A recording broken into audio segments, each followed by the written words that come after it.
Hello प्यारे बच्चों, आपके ही YouTube channel all in one exam pass पर आप सभी का स्वागत है। आज मैं मैट्रिक परीक्षा यानी मैट्रिक बोर्ड परीक्षा 2024 में होने वाली है, तो मैं उसका सभी विषयों का मोस्ट इम्पॉर्टेंट ऑब्जेक्टिव क्वेश्चन आज आपको बताऊंगा, जिसको हम बोलते हैं मैराथन क्लास। लगभग इसमें आज हम 100 से ऊपर ऑब्जेक्टिव क्वेश्चन देखेंगे सभी विषयों का, और वो भी एकदम मोस्ट इम्पॉर्टेंट, मतलब बहुत ही महत्वपूर्ण प्रश्न देखेंगे जो आपके एग्ज़ाम में 100% रहेंगे। तो मैं आशा करता हूं कि आप लोग इस वीडियो को शुरू से लेकर पूरे अंत तक जरूर देखेंगे, ताकि आपसे एक भी प्रश्न मैट्रिक एग्ज़ाम बोर्ड में आपसे ना छूटे। तो चलिए मैं इस वीडियो के पहले प्रश्न की ओर बढ़ता हूं। पहला प्रश्न है कि किस छंद में मंदाकिनी वर्णम पाठ है। देखिए, यह जो पहला प्रश्न है यह आपका संस्कृत से है। कह रहा है कि किस छंद में मंदाकिनी वर्णम पाठ है। इसका राइट आंसर होगा आपका सी नंबर, अनुष्टुप। किसमें होगा? अनुष्टुप में है, यानी ऑप्शन नंबर सी होगा। अगला सवाल है, मंदाकिनी वर्णम पाठ के रचनाकार कौन है। इसका राइट आंसर होगा आपका सी नंबर, वाल्मीकि जो वाल्मीकि जी है वो मंदाकिनी वर्णम पाठ के क्या है? रचनाकार है। अगला सवाल है, मंदाकिनी वर्णम पाठ रामायण के किस कांड से लिया गया है। देखिए, कह रहा है कि जो मंदाकिनी वर्णम पाठ है वह रामायण के किस कांड से लिया गया है। ऑप्शन नंबर आपको हो जाएगा डी नंबर, अयोध्या कांड से लिया गया है, ऑप्शन नंबर डी। अगला सवाल है, मंदाकिनी नदी किसके तालाब के समान दिखाई पड़ रहा है। जो मंदाकिनी नदी है वह किसके तालाब के समान दिखाई पड़ रहा है। इसका राइट आंसर होगा आपका सी नंबर, कुबेर की तालाब, मतलब कुबेर की तरह दिखाई पड़ रहा है। कुबेर यानी ऑप्शन नंबर सी क्या हो जाएगा, कुबेर की तरह मंदाकिनी नदी दिखाई पड़ रहा है। अगला सवाल है, कह रहा है कि मंदाकिनी नदी किस पर्वत के निकट बहती है। जो मंदाकिनी नदी है वह किस पर्वत के नज़दीक बहती है। इसका राइट आंसर होगा सी नंबर, चित्रकूट पर्वत, ऑप्शन नंबर सी। अगला सवाल है, मंदाकिनी नदी का जल किसके पीने से गंदा हो गया है। इसका राइट आंसर होगा डी नंबर, हरिण के पीने से गंदा हो गया है। अगला सवाल है, रामायण के रचनाकार कौन है। रामायण के रचनाकार कौन है। इसका राइट आंसर होगा आपका ए नंबर, वाल्मीकि जी जो है वह रामायण के क्या है? रचनाकार है। अगला सवाल है कि कालिदास की कौन सी रचना है। कालिदास की कौन सी रचना इनमें से है। इसका राइट आंसर होगा बी नंबर, रघुवंशम। कौन है? रघुवंशम। अगला सवाल है, राम किसको मंदाकिनी नदी दिखा रहे हैं। इसका राइट आंसर होगा सी नंबर, सीता को मंदाकिनी नदी क्या कर रहे हैं? दिखाई पड़ रहे हैं, यानी दिखाई दे रहे हैं, यानी दिखा रहे हैं, बतला रहे हैं। कौन? तो राम सीता को मंदाकिनी नदी क्या कर रहे हैं? दिखा रहे हैं। अगला सवाल है, वनवास प्रसंग में राम सीता लक्ष्मण के साथ कहाँ पहुंचते हैं। इसका राइट आंसर होगा सी नंबर, चित्रकूट पर्वत पर पहुंचते हैं। अगला सवाल है, राम किसे संबोधित करते हुए मंदाकिनी नदी का वर्णन करते हैं। इसका राइट आंसर होगा ए नंबर, सीता। अगला सवाल है, जाटा और मृग चर्म कौन धारण किए हैं। जाटा और मृग चर्म कौन धारण किए हुए है। इसका राइट आंसर होगा आपका ए नंबर, मुनि। जो मुनि है वह जाटा और मृग चर्म को धारण किए हुए है, ऑप्शन नंबर ए होगा। अगला सवाल है, सीता रामचंद्र के कौन थी। सीता रामचंद्र के कौन थी। इसका राइट आंसर होगा सी नंबर, पत्नी थी। अगला सवाल है, पक्षी का परवाची शब्द क्या होता है। बताइए, जो पक्षी होता है उसका परवाची शब्द क्या होता है। राइट आंसर होगा बी नंबर, द्विज। अगला सवाल है, दोनों भुजाओं के ऊपर कौन उपासना करते हैं। दोनों भुजाओं के ऊपर कौन उपासना करते हैं। राइट आंसर होगा आपका बी नंबर, मुनि लोग। अगला सवाल है, निम्नलिखित संसाधनों में से किन्हें संपोषित रूप में से उपयोग करने की आवश्यकता है।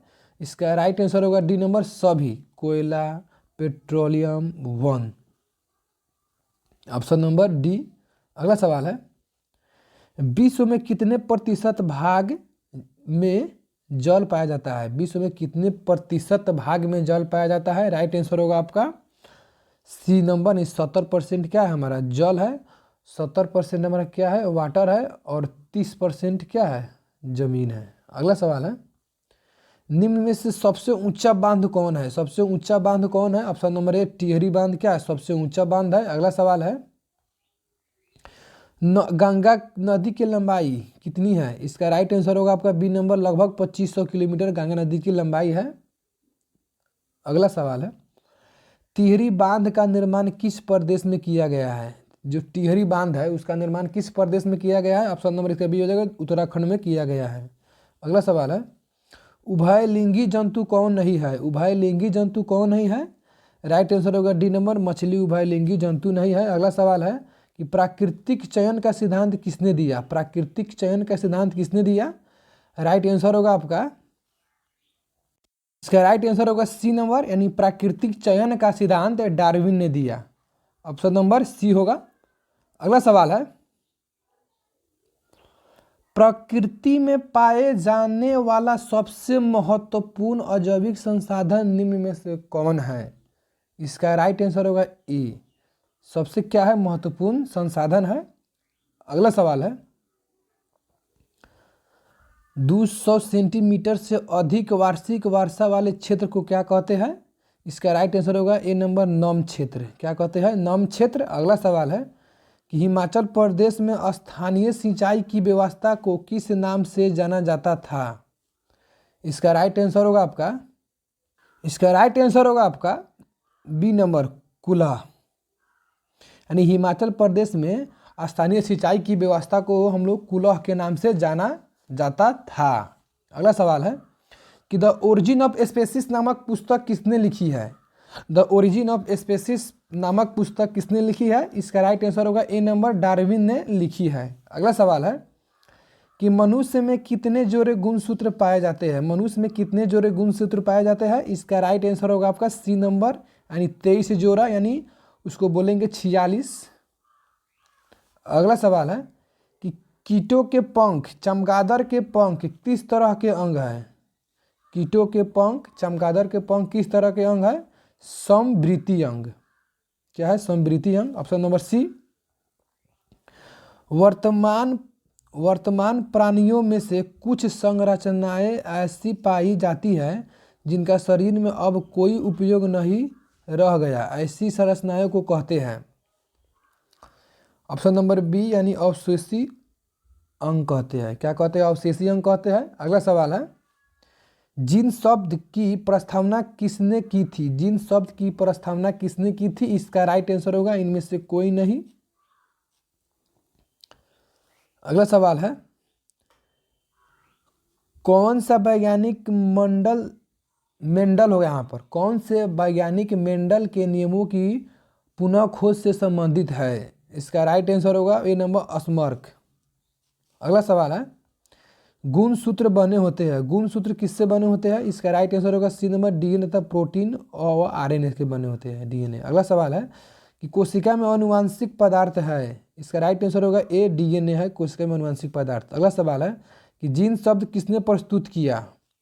इसका राइट आंसर होगा ए नंबर, जॉनसन ने प्रस्तुत किया। अगला सवाल है कि मलेरिया उत्पन्न करने वाला मच्छर मादा एनोफिलीज किस तरह के जल में उत्पन्न होता है? इसका राइट आंसर होगा बी नंबर, गंदा जल में। अगला सवाल है, आवर्त सारणी के उदर्ग स्तंभ को क्या कहते हैं? इसका राइट आंसर होगा ए नंबर, वर्ग कहते हैं। उदर्ग स्तंभ क्या कहते हैं? वर्ग कहते हैं। अगला सवाल है कि आवर्त सारणी के प्रथम वर्ग के सदस्य है, क्या है?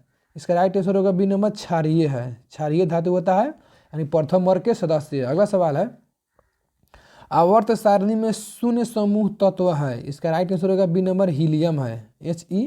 अगला सवाल है कि मीथेन में कितने सहसंयोजक बंधन होते हैं? इसका राइट आंसर होगा बी नंबर, 4 होते हैं। अगला सवाल है, आधुनिक आवर्त सारणी में तत्वों के वर्गीकरण का आधार है?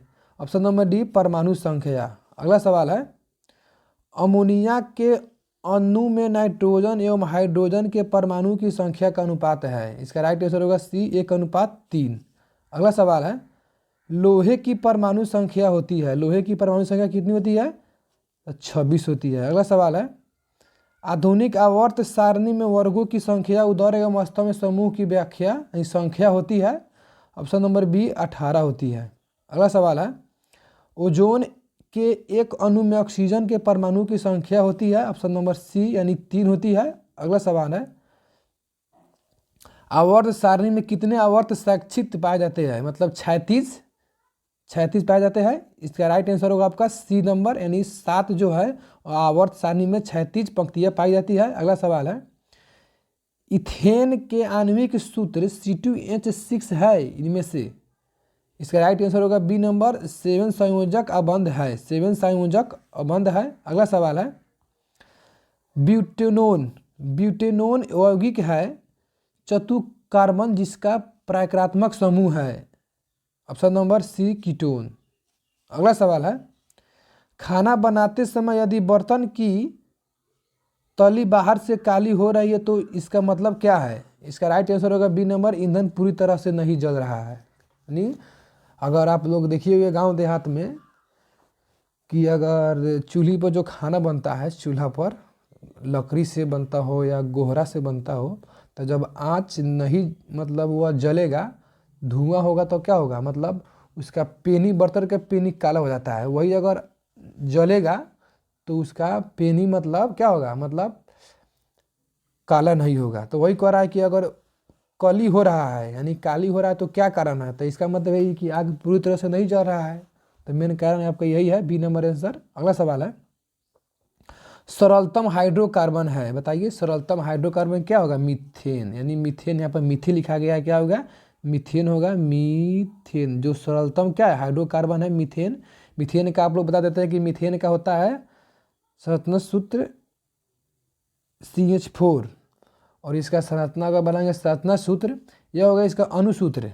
संरचना सूत्र होगा इस तरह होगा इसका मीथेन का, यानी C1 और हाइड्रोजन 4 गो होता है। ठीक है। अगला सवाल है, कार्बन हाइड्रोजन से संयोग कर बनाता है, जो कार्बन है वो हाइड्रोजन से संयोग कर क्या बनाता है? इसका राइट आंसर होगा बी नंबर हाइड्रोकार्बन बनाता है। Option number B. अगला सवाल है कि वायुमंडल में CO2 गैस उपस्थिति है कितना? इसका राइट आंसर होगा आपका सी नंबर 0.003%।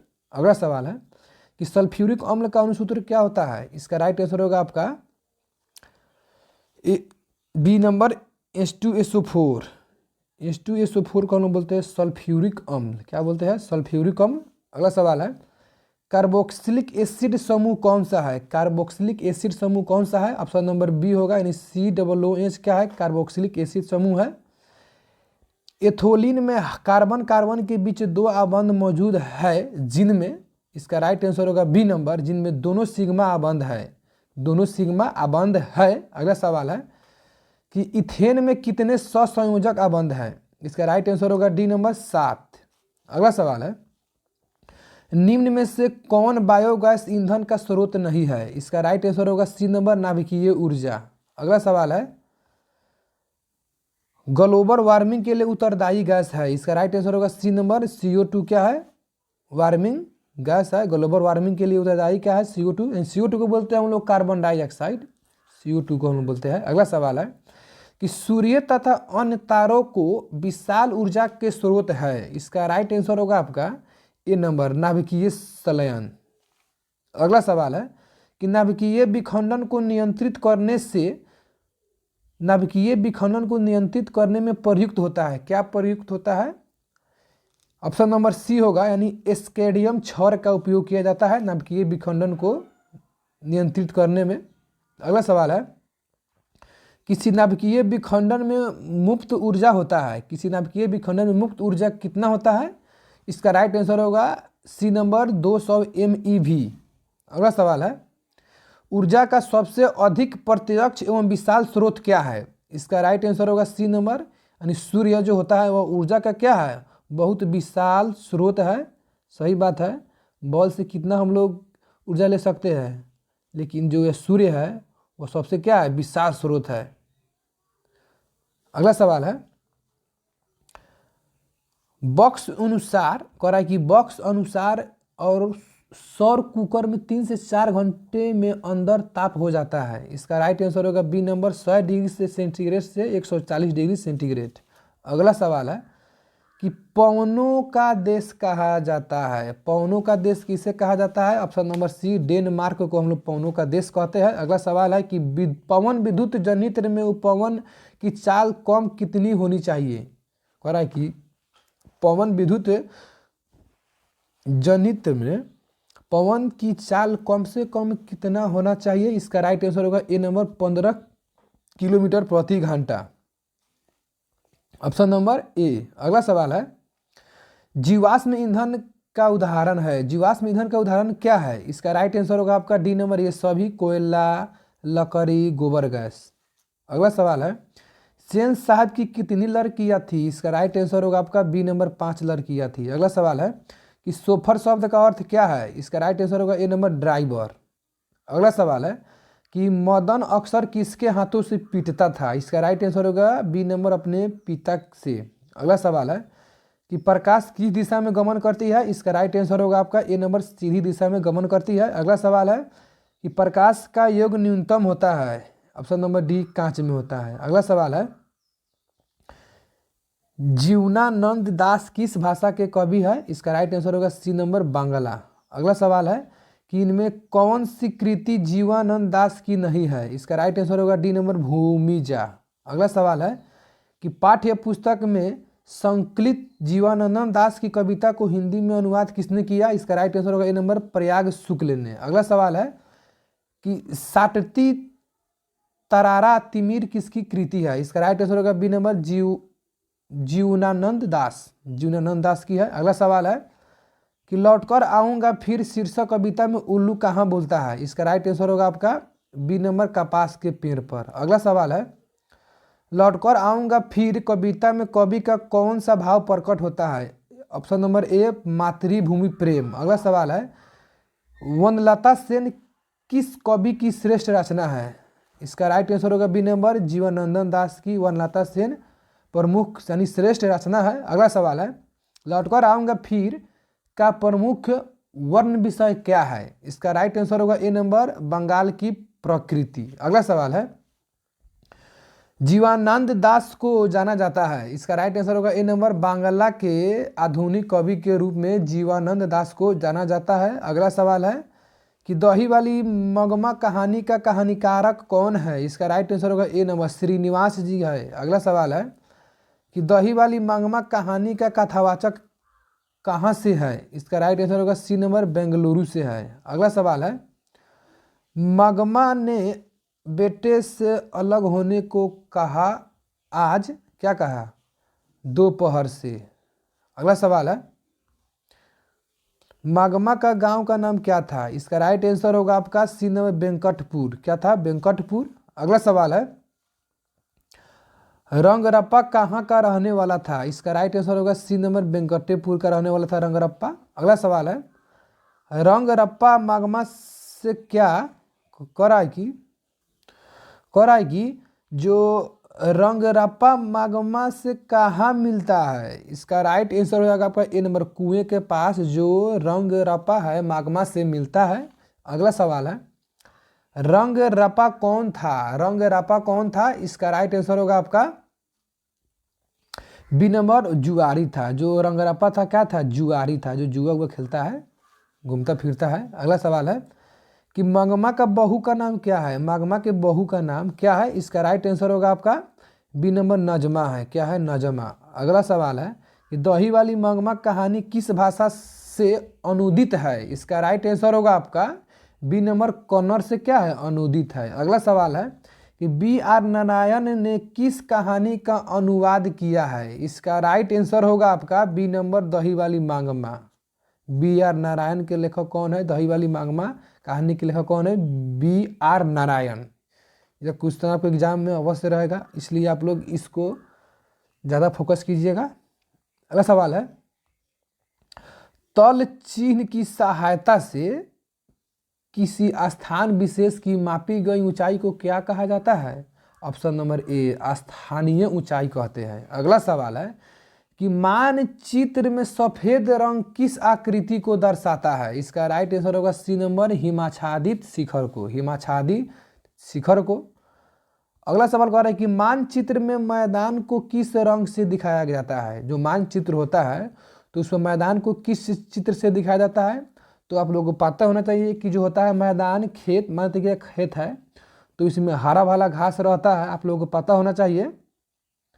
इसमें क्या रहता है, हरा भरा घास रहता है, हरा भरा घास रहता है कि नहीं, आप लोग देखिए होइएगा। यानी असल बात है कि मैदान पर हरा भरा घास ही उगता है, तो इसीलिए मानचित्र में मैदान को हम लोग हरा रंग से क्या करते हैं, दर्शाते हैं। ऑप्शन नंबर आपका हो जाएगा ए नंबर। अगला सवाल है, कह रहा है कि उच्चावच प्रदर्शन के लिए हैस्यूर विधि का विकास किसने किया था। इसका राइट आंसर होगा बी नंबर, लेहमान ने किया था, लेहमान ने किया था। अगला सवाल है कि पर्वतीय छायांकन विधि में भू आकृतियों पर किस दिशा में प्रकाश पड़ने की कल्पना की जाती है। ऑप्शन नंबर सी, उत्तर पश्चिम। अगला सवाल है, अस्तर रंजन विधि के अंतर्गत मानचित्रों में नीले रंग से किस भाग को दिखाया जाता है। इसका राइट आंसर होगा डी नंबर, जल। कह रहा है कि अस्तर रंजन विधि के अंतर्गत मानचित्र जो होता है तो उसमें नीला रंग जो होता है, कैसा रंग, यानी जो होता है नीला रंग होता है, तो किस भाग को दिखाया जाता है। इसका राइट आंसर होगा आपका क्या, डी नंबर, यानी यह दर्शाता है जल का। जो नीला रंग होता है, यह नीला रंग है, तो किसको दर्शाएगा, जल को दर्शाएगा। अगला सवाल है, सविनय अवज्ञा आंदोलन कहाँ से हुआ था। जो सविनय अवज्ञा आंदोलन कहाँ से प्रारंभ हुआ था। इसका राइट आंसर होगा आपका बी नंबर, डांडी यात्रा से। अगला सवाल है, लखनऊ समझौता किस वर्ष हुआ। जो लखनऊ समझौता था वह किस वर्ष किया गया। इसका राइट आंसर होगा आपका ए नंबर, 1916 ईस्वी में लखनऊ समझौता किया गया। अगला सवाल है कि बंगाल विभाजन कब हुआ था। बंगाल का विभाजन कब हुआ था। इसका राइट आंसर होगा डी नंबर, 1905 में बंगाल का विभाजन हुआ था। अगला सवाल है कि जालियांवाला बाग हत्याकांड कब हुआ था। मोस्ट इंपॉर्टेंट क्वेश्चन है।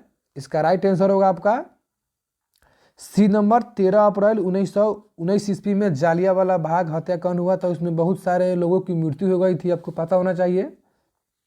अगला सवाल है, असहयोग आंदोलन का प्रस्ताव कांग्रेस के किस अधिवेशन में पारित हुआ था। इसका राइट आंसर होगा आपका ए नंबर, सितंबर 1920 ईस्वी में कलकत्ता अधिवेशन में पारित हुआ था। अगला सवाल है, सिपाही विद्रोह कब हुआ था। सिपाही विद्रोह कब हुआ था, 1857 ईस्वी में क्या हुआ था, सिपाही विद्रोह हुआ था। ऑप्शन नंबर बी इसका राइट आंसर है। अगला सवाल है, खिलाफत आंदोलन कब हुआ था। जो खिलाफत आंदोलन है वह कब हुआ था। इसका राइट आंसर होगा आपका बी नंबर, 1920 ईस्वी में खिलाफत आंदोलन हुआ था। अगला सवाल है, गदर पार्टी की स्थापना कब हुई थी। इसका राइट आंसर होगा ए नंबर, 1913 ईस्वी में। अगला सवाल है, खिलाफत आंदोलन किस देश के शासक के समर्थन में हुआ था। इसका राइट आंसर होगा डी नंबर, तुर्की के समर्थन में। अगला सवाल है, सविनय अवज्ञा आंदोलन कब हुआ था। इसका राइट आंसर होगा आपका डी नंबर, 1930 ईस्वी में हुआ था। अगला सवाल है कि किस घटना के विरोध में महात्मा गांधी ने अपनी केसर ए हिंद की उपाधि त्याग दी। इसका राइट आंसर होगा बी नंबर, जालियांवाला बाग हत्याकांड। अगला सवाल है कि छोटी महीन एवं खंडित रेखाओं को ढाल दिशा में खींचकर ऊंचावच प्रदर्शन की विधि को क्या कहा जाता है। बोलिए, ये आपका लास्ट क्वेश्चन है, बताइए इसका राइट आंसर क्या होगा। चलिए इसका मैं आंसर बताता हूँ। इसका राइट आंसर होगा आपका सी नंबर, हैस्यूर विधि है। कौन है, हैस्यूर विधि है। तो बच्चों ये रहा आपके क्लास 10th के मैराथन क्लास। इसमें मैंने लगभग सभी विषयों का मोस्ट इंपॉर्टेंट ऑब्जेक्टिव क्वेश्चन आप लोगों को बताया है, जो आपके एग्जाम के लिए काफ़ी इंपॉर्टेंट साबित होंगे। अगर यह वीडियो आपको अच्छा लगा होगा तो इस वीडियो को अपने दोस्तों के पास शेयर कीजिएगा, ताकि वह भी इस वीडियो को देख सके। और यदि आप चाहते हैं कि और वीडियो देखें तो आप हमारे चैनल पर जाकर देख सकते हैं, क्योंकि वहाँ मैंने बहुत सारा वीडियो क्लास 10th के लिए डाल रखा है, जो आपके लिए इम्पोर्टेंट साबित होंगे। तो मैं फिर अगले वीडियो में मिलूँगा।